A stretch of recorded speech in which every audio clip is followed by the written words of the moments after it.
هاوشێوەی دەستپێشخەری کار لە داهێنانی زانستیشدا سێ لاو کێبڕکێ دەکەن لەسەر بەدەستهێنانی خەڵاتەکان لە پلەی یەکەم هەتا سێم.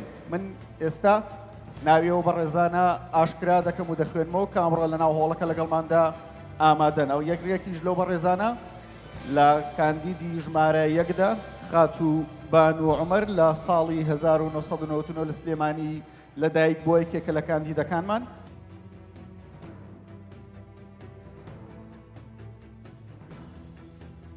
و کاندیدی دووەممان کیڤۆرک تەمەن 25 ساڵ کە دانیشتووی هەولێرە.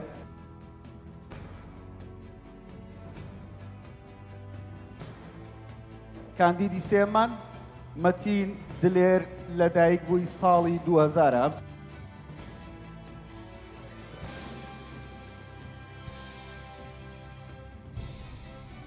ئەم سێ بەڕێزە هەرسێکیان کێبڕکێ و ململانێ دەکەن لەسەر بەدەستهێنانی پلەی یەکەم هەتا سێهەم لە بەشی داهێنانی زانستی. دیارە لەم بەشەدا کۆمەڵێک پرۆژەی زۆر ناوازە هاتوونە بەردەم دادوەرەکان، بەڵام دوجار دەبوو ڕێسا و یاسای ڕێوەسمەکە بەو شێوەیە کە دەبێت تەنها سێ گەنج بمێنێتەوانێ.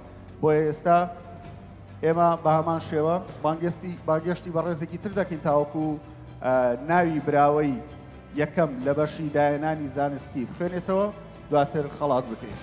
بەڵێ عزیزان، ئێستاش بانگێشتی زۆر بەڕێژ شێرێ تاڵەبانینی سەرۆکی ڕێکخراوی سی دەکەین با فەرمێتە سەر ستێج بۆ پێشکەشکردنی خەڵاتەکە. Hello, welcome.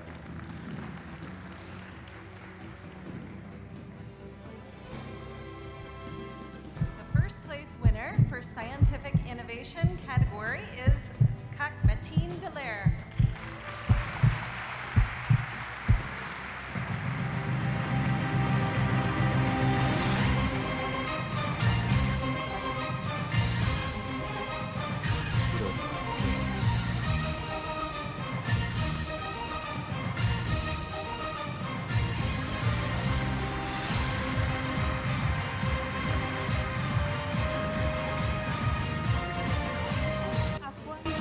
فەرمە. فەرمە.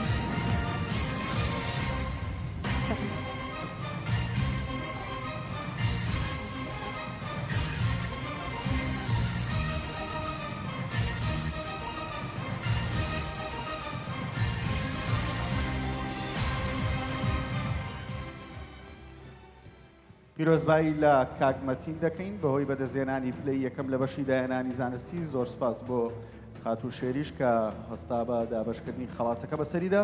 دیارە دوو گەنجی دیکە ململانێ دەکەن لەسەر پلەکانی دووەم تا سێم لە بەشی داهێنانی زانستی. ئەوانیش هەرێک لە خاتوبانو و کیڤۆرک. من لێرەوە پێتان ڕاگەێنم کە بانو عومەر براوەی دووەمە و کیڤۆرک پلەی سێمی بەدەستێنن.